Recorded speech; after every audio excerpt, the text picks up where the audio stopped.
Vamos dar continuidade à nossa série, né? Nós estamos na pergunta de número 4, né? Que é a pergunta: posso conhecer a vontade de Deus? Né? E nós tivemos, né, que dividir em duas sessões, né? Duas partes. A parte 1 foi na semana passada, onde nós falamos do significado da vontade de Deus e da vontade de Deus relacionada ao seu trabalho, né? Nós vimos que a vontade de Deus, ela pode ser de algumas formas, né? A vontade de Deus, ela pode ser decretiva, né, que é a vontade soberana, ela pode ser preceptiva, que é aquela vontade a qual nós podemos, de certa forma, desobedecê-la, né? E nós vimos que dentro dessas vontades, Deus não exclui o nosso desejo, a nossa própria vontade. E é exatamente por isso que nós vamos hoje falar sobre o significado da vontade do homem. Já que nós entendemos a vontade de Deus, já que nós vimos que a vontade de Deus, ela é soberana, né? Está acima de todas as coisas. E a vontade de Deus, ela precisa ser entendida dessa forma, né? Existe a vontade de Deus que pode ser desobedecida? Sim. Qual é, o pastor? Por exemplo, Deus ensinou: não matarás, né? É uma vontade de Deus que nenhum homem mate o próximo. Entretanto, existe morte hoje, existe assassinato, ou seja, há uma desobediência da vontade preceptiva, que é essa vontade de Deus que, digamos que seria maleável, mas que está dentro do nosso sentido, né, de optarmos por algo. Já que nós estamos falando então, né, da vontade do homem, né, aquilo que o homem pode fazer, nós precisamos entender o significado da vontade do homem. E aí, para entrarmos nesse contexto, nós vamos combinar uma coisa aqui. Tudo que você sabe, ou tudo que você acha que sabe sobre livre-arbítrio e sobre predestinação, eu queria que você esquecesse agora, para você entender onde é que nós queremos chegar, certo? Então, tipo assim, eu acho que eu tenho livre-arbítrio. Tá, mas faz de conta que você não sabe nada sobre isso. Você fala assim: não, eu acredito na predestinação. Faz de conta que você não sabe nem o que é livre-arbítrio, nem o que é predestinação, nem nada, para a gente poder traçar um caminho aqui, certo? Esse nosso caminho vai ser um caminho meio filosófico, assim, porque nós vamos falar sobre dois autores principais, são a base daquilo que nós vamos entender aqui. Um é Agostinho, né? Santo Agostinho, e o outro é Jonathan Edwards. Por isso eu até trouxe uma boa referência de Jonathan Edwards aqui. Eu escolhi essa porque nós vamos falar sobre essa questão de santidade mais ao final. Isso aqui faz parte de um conjunto, um box de 3 livros do Edwards, sobre crescimento, avivamento e santidade. Aí esse daqui eu recomendo, Jonathan Edwards, sobre a busca da santidade, tá? Tem a ver com o que nós vamos começar a falar aqui, da vontade do homem, e mais ainda tem a ver com o que nós vamos encerrar, com aquilo que nós vamos finalizar, tá bom? Considerando Agostinho, né? De acordo com Agostinho, nós podemos, de certa forma, pensar em Adão. Adão podia pecar, não podia pecar, era impossível de Adão pecar. O que Agostinho falava sobre isso, sobre Adão? Ele tinha 4 pontos. O primeiro deles é o possi peccare, o segundo é o possi non peccare, o terceiro é o non possi peccare e o quarto é non possi non peccare. O que é isso aqui, né? O que está no latim aqui traduzindo?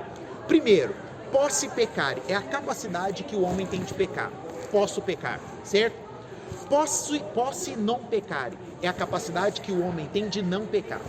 Adão, antes da queda, ele tinha essas duas possibilidades, o possi peccare e o possi non peccare. Ele podia escolher pecar e não pecar. Tanto que ele escolheu pecar, certo? Foi uma decisão dele ali. Vamos com calma, lembra como eu disse? Desarme de todos os pré-conceitos que você tem, tá? O terceiro, não posse pecar, é o ser que não pode pecar de forma alguma, incapaz de pecar. E aí, nesse sentido, nós só conhecemos um, Deus. Deus, ele é incapaz de pecar. Porque ele não sabe pecar, pastor? Não. É porque ele não tem na essência dele nenhuma inclinação para o pecado, certo? Então, Deus não posse pecar. E o último, não posse não pecar, que é exatamente o que nós temos após a mordida no fruto, após o pecado. Após a queda, o homem se torna um ser incapaz de não pecar. Não posse não pecar. Ele é incapaz de pecar. Nós vamos aprofundar nisso se a gente tiver tempo suficiente, tá bom? Isso é o que Agostinho ensina quanto ao processo inicial da criação relacionado ao pecado. Primeiro ponto que nós temos que considerar para entender a vontade humana, a vontade do homem é o estado caído do homem. Agostinho, ele divide de duas formas, né? Antes da queda, o homem ele tinha o livre-arbítrio e a liberdade moral. Antes de pecar, o homem ele tinha tanto o livre-arbítrio quanto a liberdade moral, certo? Da mesma forma, nesse mesmo sentido, Jonathan Edwards fala aqui, nesse livro, que o homem ele tem a capacidade natural da liberdade e a capacidade moral da liberdade. E o que aconteceu com essa capacidade moral e essa capacidade natural do homem? A partir da queda, depois ali, né, do processo do pecado inicial, o que acontece é que o homem, ele continua com as capacidades naturais dele de escolha, certo? Eu sempre brinco com vocês, né? Você é capaz de escolher o que você vai comer hoje depois do culto, certo? Você vai escolher se você quer comer pizza, se você quer comer hambúrguer, se você quer comer uma comida, um espetinho, né? Eu ia falar uma comida assim, bem vegetal, tem folhas, né, da Larissa. Você pode escolher aquilo que você quer. Agora, entretanto, nós temos a capacidade de escolher o que nós queremos. Isso após a queda. Você continua tendo a capacidade de você escolher o que você quer. Agora, onde que está a nossa incapacidade? Porque depois da queda nós perdemos a inclinação ou perdemos a disposição para escolher as coisas boas. É aí que talvez, se você entender isso, nós vamos chegar no ponto principal. Você hoje tem liberdade para fazer suas escolhas até certo sentido, porque não existe a vontade preceptiva de Deus, que você pode fazer ou não. Agora, o grande problema está, após o pecado, após a queda, nós perdemos a inclinação, a vontade de fazer coisas boas. E o que acontece então? Consequentemente, essa nossa capacidade que vai seguir os nossos desejos, toda vontade nossa, ela segue um desejo, sim ou não, né? Você está com vontade de comer um donuts. Hoje lá na TV teve donuts. Quem assistiu o programa hoje? Ninguém assistiu o programa. Eu tô ruim de audiência. Você assistiu? Você viu os donuts lá? Nossa, delícia, né? Os meninos comeram lá e tal, né?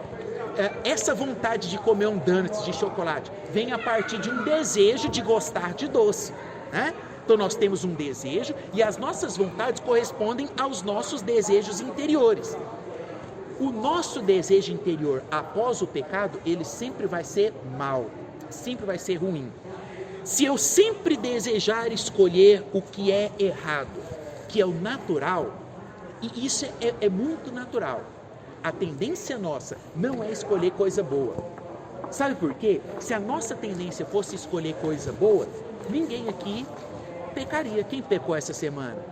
Dá só uma piscadinha, não precisa levantar. Dá só todo mundo essa semana. Se você tivesse a inclinação para escolher coisa certa, era só você falar o seguinte: de hoje em diante eu só escolho a coisa certa. Você consegue fazer isso? Você consegue não pecar? Consegue ou não? Consegue evitar o pecado às vezes da gula, o pecado da cobiça? Nós vamos chegar num ponto que eu quero chegar sobre a questão da santificação. Agostinho, ele não distingue o livre-arbítrio de liberdade. Para Agostinho, as duas coisas são muito parecidas. Entretanto, de que adianta eu ter livre-arbítrio se eu não tenho liberdade? Você já parou para pensar nisso? Porque tem muita gente que fala, né? Não, eu tenho livre-arbítrio. Mas e liberdade você tem? Porque o livre-arbítrio é uma coisa e liberdade é outra. E nós podemos até, você pode escolher algumas coisas. Agora, se você tem livre-arbítrio, mas não tem liberdade, consequentemente você deixa de ter o livre-arbítrio, né? Uma coisa é consequência da outra. Tem um exemplo aqui que é muito interessante, que eu já vou dar para vocês. A pessoa está andando na rua, chega um assaltante para roubar o celular dela e coloca o revólver na cabeça dela. Aí o assaltante fala o seguinte: ou você me dá o seu celular ou você morre. A pessoa tem liberdade nesse ponto? A pessoa ela tem livre-arbítrio nesse ponto? Tem. Ela pode escolher das duas coisas. Agora, ela tem liberdade nisso aí? Não, porque as duas coisas que ela escolher vai ser ruim. Ou ela vai perder o celular, ou ela vai perder a vida. Lógico que perder o celular, né, gente? Mas ela vai ficar triste, pelo menos se for um iPhone 18 aí, né? Já saiu novo agora, né? Ou seja, num momento como esse, em que a pessoa está ali sendo assaltada, ela pode até ter o livre-arbítrio, ela vai escolher uma das duas coisas, né? Ah não, toma aqui o celular, pronto. Ela saiu dali, ela exerceu o livre-arbítrio dela, mas ela teve liberdade nesse processo? Não. Assim é o pecado nos pressiona. E nós temos que lutar contra ele todos os dias.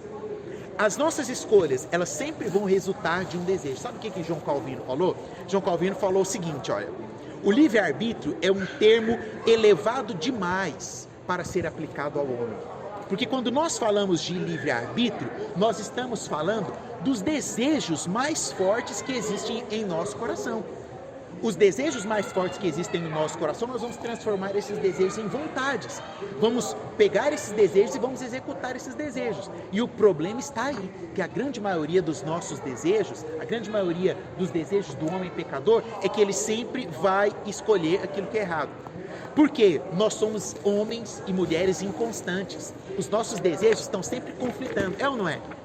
Tem dia que você amanhece bem, tem dia que você amanhece animado. Nossa, amanhã eu vou acordar 4 horas da manhã para orar. Aí você levanta empolgadão, vai lá e ora e tal. É que beleza, e já sai para a escola ou vai para o trabalho e tal. Aí no outro dia você já não está tão bem. Seu dia anterior foi mal, você recebeu um não do seu chefe, brigou com não sei quem e tal. Você já não está tão animado para acordar 4 da manhã, né? Nós somos inconstantes. E essa nossa inconstância, esse nosso conflito dos desejos, eles vão sempre refletir nas nossas decisões, nas nossas escolhas, certo? Qual é a definição que nós temos de liberdade? De acordo com Agostinho, o que Agostinho fala sobre liberdade? Liberdade é a capacidade de escolher o que queremos, certo? Então eu tenho liberdade quando eu tenho a capacidade de escolher aquilo que eu quero. Por exemplo, um preso dentro da penitenciária, ele tem liberdade? Lá dentro ele tem liberdade, porque ele pode escolher, por exemplo, tomar banho ou não naquele dia. Ele pode escolher, por exemplo, comer ou não naquele dia. Ele tem a liberdade dentro daquele contexto. Ele não tem liberdade fora daquele contexto, certo? Entretanto, a soberania de Deus, consequentemente, a soberania de Deus, ela não vai extinguir, porque quando nós falamos assim, então, pastor, você está falando que nós estamos, dentro de uma prisão e então a gente não tem liberdade nenhuma, porque tudo que eu fizer, tudo que eu for Deus não me deu, personalidade, não, pelo contrário, Deus nos deu personalidades e personalidades diferentes. É por isso que nós somos diferentes. E é exatamente por esse contexto de Deus ter nos dado essa personalidade que Ele vai trabalhar. De que forma? Na soberania dEle, Ele vai usar a sua personalidade, a sua vontade que você tem de escolher algumas coisas, para que a vontade decretiva dEle se cumpra. É complexo isso, né? Você para pensar, poxa, porque senão Deus não precisava ter dado personalidade diferente para nós, concorda? Eu posso pegar 2 pessoas, aqui a gente não tem ninguém parecido, a Bebela e a Valentina, são parecidas intelectualmente, na inteligência, as 2 mentes brilhantes da pós-modernidade, uma vai para Harvard e a outra vai para Princeton, tal, aquela coisa, elas podem ser parecidas em alguns gostos, tipo não gostar de sair com a gente no final do culto, tal, mas as personalidades delas são muito diferentes. Aí, por que Deus daria essa personalidade para elas, se Deus não fosse trabalhar nessa personalidade delas? Agora, dar a personalidade para elas não quer dizer que Deus deu a total liberdade para elas. O que nós sabemos é que na soberania de Deus, Deus usa as escolhas que vocês fazem para que a vontade dele se cumpra. Você consegue entender isso? Bom, tem uma área, científica que é chamada de determinismo. O determinismo, quando ele olha para isso que nós estamos falando aqui, o que eles vão dizer? Eles vão dizer o seguinte, olha, se minha vontade está escravizada pelos meus desejos, ou seja, se tudo que eu faço depende dos meus desejos, qual a esperança que eu tenho para sair do pecado? Vou viver no pecado, Porque eu já tenho a tendência para pecar. Adão, por culpa, aí joga a culpa lá em Adão, A culpa é de Adão, se Adão pecou, então vou pecar também. Os deterministas falam isso, eu estou fadado ao pecado, Deus já sabe mesmo que eu vou escolher. Aí tem um ponto muito interessante, sabe o que é? Qual é a esperança que eu tenho de viver sem pecado? É o processo de busca da santidade, a santificação.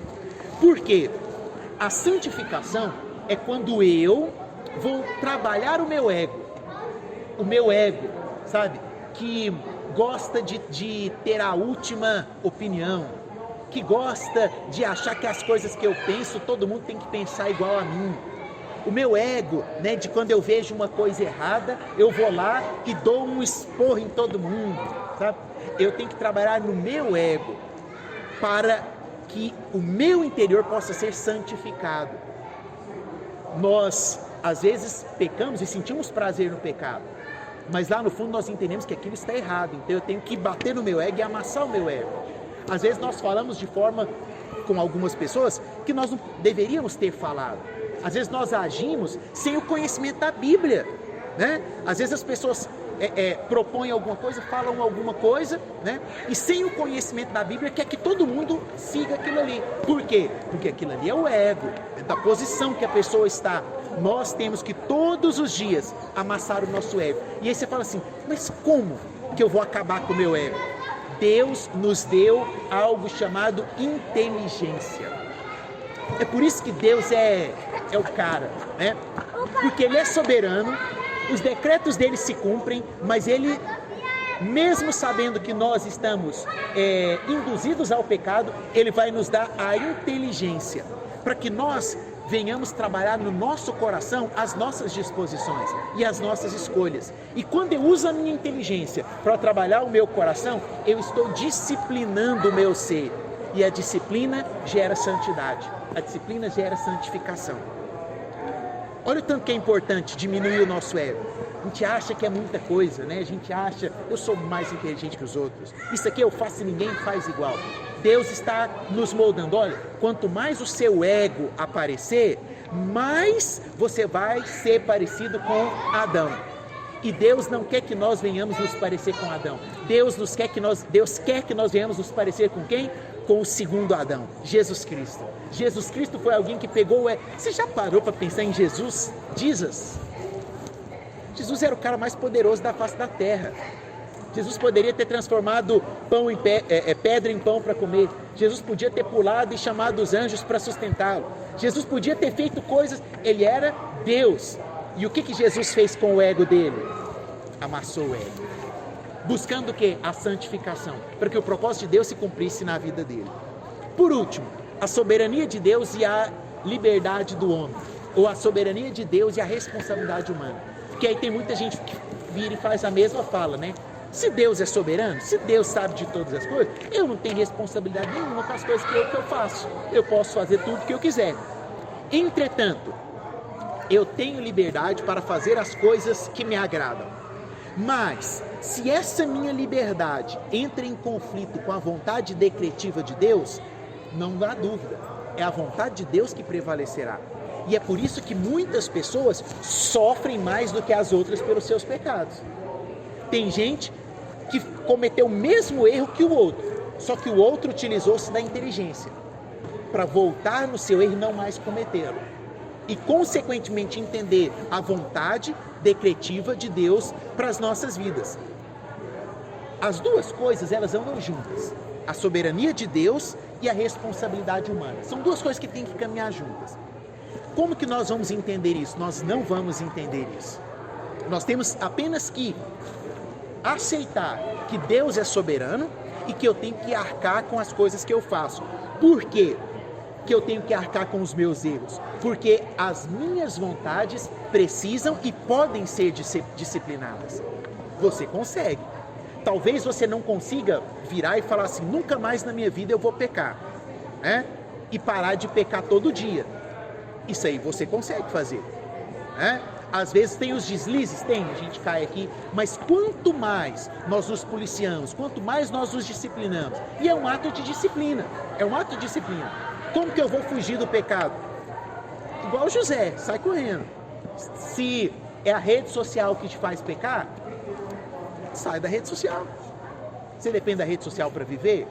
Eu acho que não, né? Se é uma amizade sua que te faz pecar, afasta dessa amizade. Nós podemos nos disciplinar para isso, nesse sentido. E aí agora, para terminar, eu volto ao pecado original de Adão. Vocês lembram que semana passada eu falei sobre a questão de Adão, né? Em primeiro lugar, Adão e Eva, eles foram enganados pela serpente? Se a gente parar e falar assim, Adão e Eva foram enganados pela serpente? Não. Eles sabiam o que eles estavam fazendo. Eles sabiam que se eles comessem daquele fruto, eles estariam desobedecendo a Deus. Então eles não foram enganados. Segundo, eles foram coagidos? Não. Os textos da Bíblia mostram que não houve uma coerção ali, né? A serpente vai, come, senão eu vou te picar, né? Não foi isso que a serpente fez. Muito pelo contrário. Agora, para e pensa comigo. Bom, Adão não foi obrigado e Adão não foi coagido, certo? Mas Adão não tinha uma mente pura, Caian? Você concorda comigo? Deus não criou Adão puro, o primeiro homem? Se ele tinha essa mente pura, como é possível o pecado ter entrado no coração dele? Porque se ele tinha a mente pura, ele não tinha o desejo de pecar. Se ele não tinha o desejo, ele não ia ter a vontade. Fica complicado um negócio desse, não fica? Você fala assim, mas que ponto que nós vamos chegar? Adão era puro. Se Adão era puro, ele não tinha desejo nenhum de pecar. Se ele não tinha desejo nenhum de pecar, ele não ia fazer essa vontade. Aí tem gente que para e pensa, então será que Deus pôs o desejo mal no coração dele? Impossível. Deus não criaria o humano assim, até porque nós vimos lá que Deus é incapaz de pecar. Então Deus não criaria um ser, né, para exercer aquela maldade do seu próprio coração. Aí eu busco aquilo que Karl Barth fala sobre isso. O que Karl Barth responde dentro desse contexto? Ele fala assim, isso é uma possibilidade impossível. O que é uma possibilidade impossível? É inexplicável.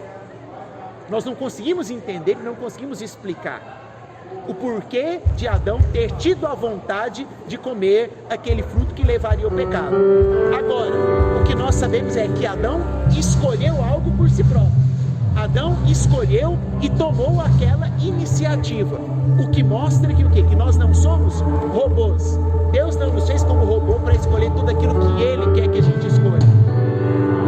E aí eu termino da seguinte forma, termino da seguinte maneira. Algumas